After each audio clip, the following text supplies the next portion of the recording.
Welcome to Beyond the Bedroom. I am your host, Natalie, and I'm so thrilled to be bringing you this episode of my little podcast. Now, before we start, and as always, remember that this is not an alternative for professional therapy. So if you or someone that you love needs help, contact me for expert guidance or reach out to another therapist in your local area. Over the next 8 episodes, we'll unpack the challenges, shifts, and emerging trends in love, intimacy, relationships, faith, culture, and absolutely everything in between. So let's get right into it. Welcome back to Going Beyond the Bedroom. You're here with me, Natalie, and we're diving into episode 5 of season 1. Today, we're talking about breakups, divorce, and the art of letting go. Let's be real, no one walks into a relationship thinking about how it will end. But endings do happen, sometimes in slow, painful declines, sometimes in one text message. Whether it's the breakup of a whirlwind romance, the unraveling of a decade-long marriage, or the unexpected death of a partner, letting go is an art, and often a brutal one. In today's episode, we're talking about the kind of pain no one wants, but almost everyone will face. We'll unpack why breakups hurt like hell, when it's worth fighting for love, and when it's time to walk away with dignity intact. And just so you know, I've created a special B-side companion episode where I get into real stories. You'll hear from people who have loved, lost, and dared to love again. But for now, here's the core of what we're unpacking today. Why do breakups hurt so much? Let's start with the big question. Why are breakups so excruciating? Here's the thing. Your brain doesn't know the difference between a broken heart and a broken leg. I am serious. Studies show that the same region of the brain light up during heartbreak as they do during physical pain. We're not just sad, we're in actual physiological distress. Heartbreak triggers cortisol spikes, inflammation, and yes, even withdrawal symptoms, according to Fisher et al. In 2016, Cross et al. In 2017, and DeWall in 2010. I remember reading that for the first time and feeling this strange relief, like, oh, so I wasn't just being dramatic after that split that had me in bed for 3 weeks straight? We often underestimate how chemical love is. It's dopamine, oxytocin, neural reward systems lighting up like fireworks. So when the bond breaks, it's like trying to detox from a substance you've become dependent on. And if you're someone who's experienced deep attachment, especially anxious or trauma-bonded dynamics, it can feel like being ripped apart at the seams. I talk about this a lot in therapy. Early stage bonding in relationships can create a near obsessive craving for connection, and that same craving turns into withdrawal when separation hits. You start wondering, am I going crazy? Why do I still want someone who hurt me so much? It's not madness, it's neurobiology. It's attachment. And then there's the mind games we play with ourselves. Rumination, idealization, rewriting the past. I've had clients say, I know it's toxic, but I miss them. And honestly, I've said that myself. You too, right? It's normal. It's common. In moments of grief, even dysfunction starts to look nostalgic. We also love who we are in relationships. Breakups don't just break the bond, they shake our identity. Who am I without them? What do I do now? These questions hit hard, especially after long-term relationships where lives and routines were deeply intertwined. Some of us stay longer than we should, not because we don't know it's over, but because letting go would mean letting go of a version of ourselves that existed with that person. That's terrifying. And let's not forget the cultural baggage. In the West, we're taught that failed relationships are personal failures. Cue shame, self-blame, and trying to fix ourselves like we're somehow broken. Meanwhile, Eastern cultures lean more into collective healing and community-based grieving. Honestly, maybe they are onto something. And then, oh, the joy of social media. Nothing like seeing your ex's holiday pics with someone new while you're still crying into your cereal. Research confirms what we already know in our bones. Digital proximity prolongs emotional distress. And yet, we keep scrolling, torturing ourselves in silence. So, what's the takeaway here? Breakups aren't just emotional, they're neurobiological, psychological, and cultural. They shake the foundations of our identity and well being. But understanding the why behind the pain, that's the first step toward healing. So let's navigate the stages of a breakup. Let's talk about the emotional roller coaster that comes with after the it's over.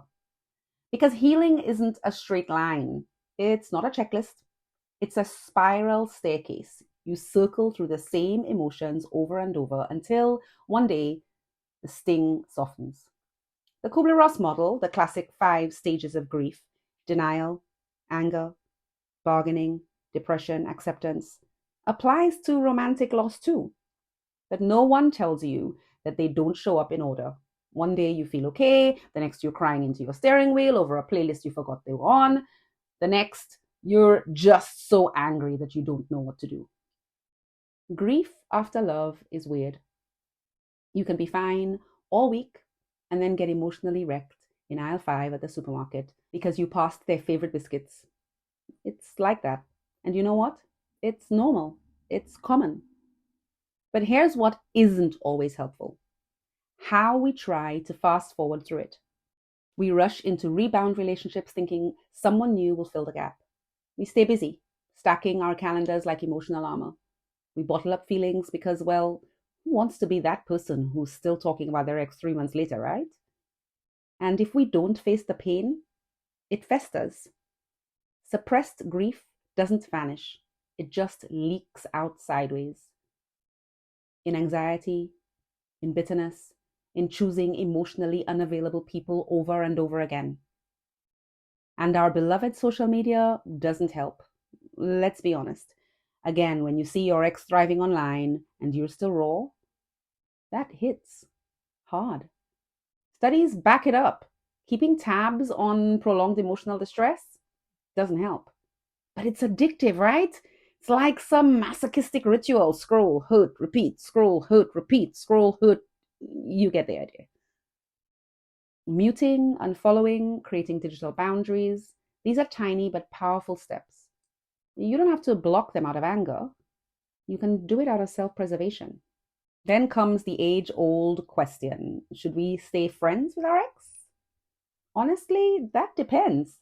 In situations where children are involved or mutual circles are in play, it gets complicated.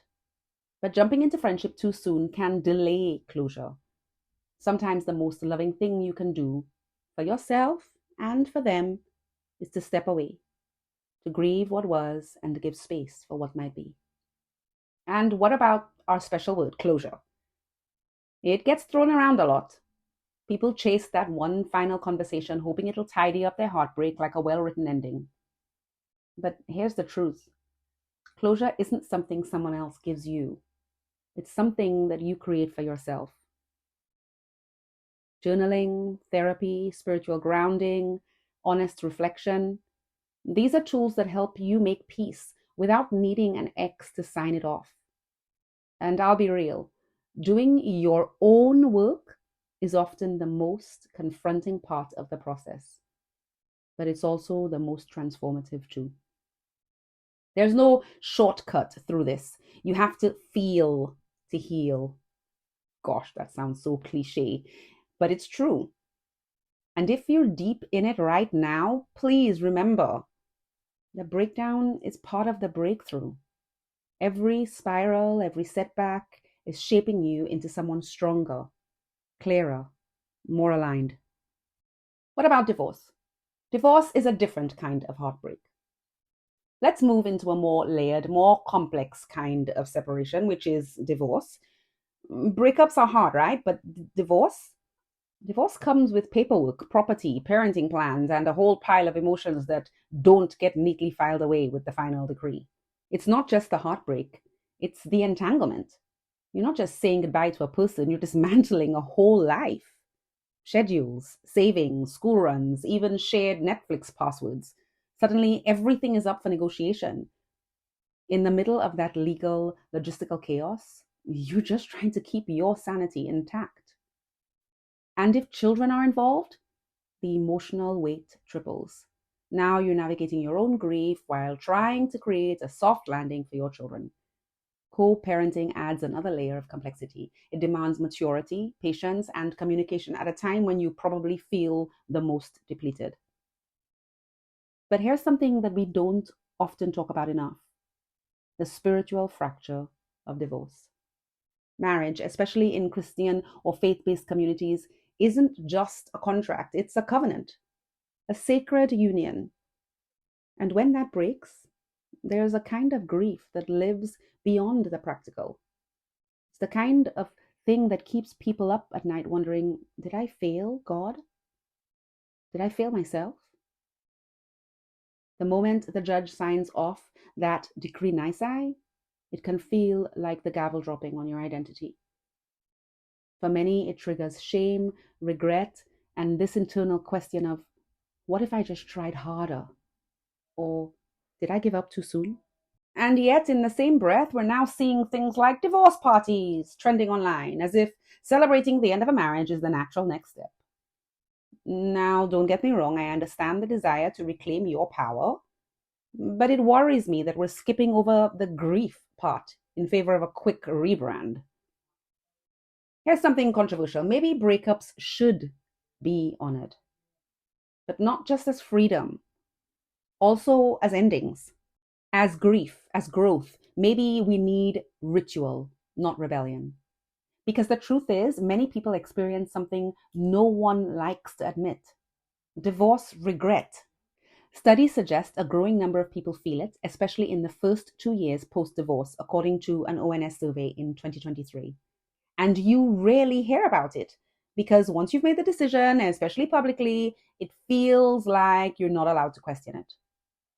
And let's not even get started on culture. In some communities, divorce is still taboo. The shame is real. The silence is loud. But in other cultures, like Scandinavia, co-parenting post-divorce has become the norm, and the emotional impact on families is drastically reduced. So what does that tell us? That it's not just what happens, but how we hold it, how our society frames it, whether we allow people to grieve, grow, and rebuild, or whether we label them failures and leave them to process it alone. Because here's the hopeful truth: divorce can be a doorway. It can be the beginning of reinvention, of rediscovery. According to Relate UK, 68% of divorced individuals say they feel happier and more fulfilled after healing. But that healing takes work. Reclaiming who you are, rebuilding a life from the ashes of what was, finding independence again, reclaiming your self-worth, and if you choose, opening your heart to love again with more wisdom, more clarity, and more courage. Now, this next one is different. The death of a partner, love, loss, and trying to move forward. Because while breakups and divorce are painful, losing a partner to death is a completely different kind of grief. It's not just the end of a relationship, it's the end of a shared life. And there's no going back, no chance for reconciliation, no final text to unsend or reframe. It's final, and it's devastating. The grief that comes with death sits in a deeper place. It's not just emotional, it's existential. It unravels everything you thought you knew about life, love, and what it means to be human. And neuroscience backs this up. Studies show that bereavement grief activates different parts of the brain than romantic heartbreak. The regions linked to deep sadness, yearning, and meaning making light up like alarm bells. And if you've been there, you know this isn't just missing someone, it's the physical ache of absence. The oxytocin and dopamine systems, the same ones that made love feel safe and secure, go into disarray.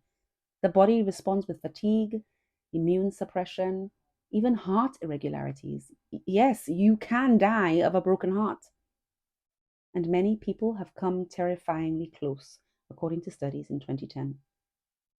Then there's the identity shift. When you've been we for years or decades, suddenly being I again feels foreign. After the funeral, after the sympathy cards stop coming and the homemade dishes stop arriving, you're left with silence, with the empty side of the bed, with routines that once brought comfort now becoming painful reminders of what's been lost. And let's not overlook the guilt, especially when it comes to moving forward. I can't imagine dating again. What will people think if I do? Does loving someone new mean I've forgotten the one that I've lost? These are questions I've heard countless times, and sometimes people decide they'd rather stay alone than risk that internal conflict or the potential of loss again. But here's what I often say: you're not replacing love, you're continuing your story. In many faith-based and cultural contexts, the mourning process is communal. Traditions like Shiva in Judaism, Chessa in Hinduism, and Islamic mourning periods offer structured space to grieve, remember, and transition. And honestly, there's something beautiful in that. In the West, we often grieve in private. We whisper our pain, we try to be strong. But strength isn't silence, and healing doesn't mean you stop loving the person you've lost. It means you learn to carry them differently. For some, therapy or support groups help hold that space. Others find meaning through volunteering, mentoring, or writing letters to the ones that they've lost. There's no right way to grieve, but there is a way to honor the love that you had and allow yourself to keep living. And when love finds its way back to you, you don't owe anyone an explanation. Love after loss isn't betrayal, it's bravery. So if you've lost someone, you're not alone. Your grief is valid, your peace is your own, and one day, when you're ready, if you're ready, you'll find a way to hold the love you had and open yourself to what could be. What's the art, then, of letting go and moving forward? After everything we've explored, from breakups and divorce to the devastating loss of a partner, you might be wondering, how do we actually move forward? How do we let go when our hearts feel tethered to the past? Whether it's letting go of someone we broke up with, someone we divorced, or someone we lost to death, there's a shared truth underneath it all. Grief changes us, but it doesn't have to destroy us. And I know this might sound strange, especially after the heaviness of that last segment, but this is where I'm about to get quite nerdy. Quick disclaimer, I've never been good at maths, but if I had to create a formula for the art of letting go, it would look something like this. L equals A plus open bracket P multiplied by T close bracket minus R plus G. Right, let me break that down. L is letting go. This is the process of releasing emotional attachment and stepping forward into what's next. L equals A, acceptance. This means acknowledging reality as it is without denial or rewiring. Plus P, processing, which is the hard but necessary work of sitting with your own emotions, grief, sadness, anger, without numbing or running. Multiplied by T, which stands for time, reminding us that healing is not linear. You can't rush it. Then you need to take away R, or rumination, the loop of what ifs, should haves, and mental replaying that slows us down. Finally, we want to add in G, growth and new purpose. Oh, okay, I cheated there a little bit. But this is what emerges when we choose to find meaning in the mess, when we start to imagine again. Putting it together looks like this. Letting go means having acceptance, processing over time all of the feelings that you have, and letting go of rumination while making room for growth and finding new purpose. And this isn't just a cute formula. There's research to back it up. Acceptance is foundational in emotional resilience. It's what allows us to stop fighting reality and start engaging with it. Studies show that acceptance-based mindfulness reduces the stress after a breakup. It doesn't mean giving up, it means releasing resistance. Processing over time is where the magic happens, but also where it hurts the most. Grief, when honored and not rushed, transforms us. I've had clients ask me if they were bad people for not wanting their marriage anymore. And I always ask, what makes you feel that way? Who told you that leaving meant failure? We have to rewrite this narrative. And rumination is the silent killer of peace. Replaying old conversations, wondering what you could have done differently, is natural, but also draining. The more we loop, the more stuck we stay. Learning to interrupt that cycle takes practice, but it's one of the most powerful tools for healing. Finally, growth. That's the beautiful part. Post-traumatic growth is real. People who move through deep loss often emerge with greater self-awareness, resilience, and clarity. It doesn't make the pain disappear, but it gives the pain purpose. So, what does applying this look like in real life? Accept what has happened. Grieve the dream, the person, the life you thought you had. Process your emotions. Cry, write, rage, pray, scream into a pillow if you need to. Give yourself time. Stop rushing your healing. There is no timeline. Catch the rumination. When your mind spirals, pause, breathe, redirect. Pursue growth. Explore something new. Reconnect with yourself. Find your what now.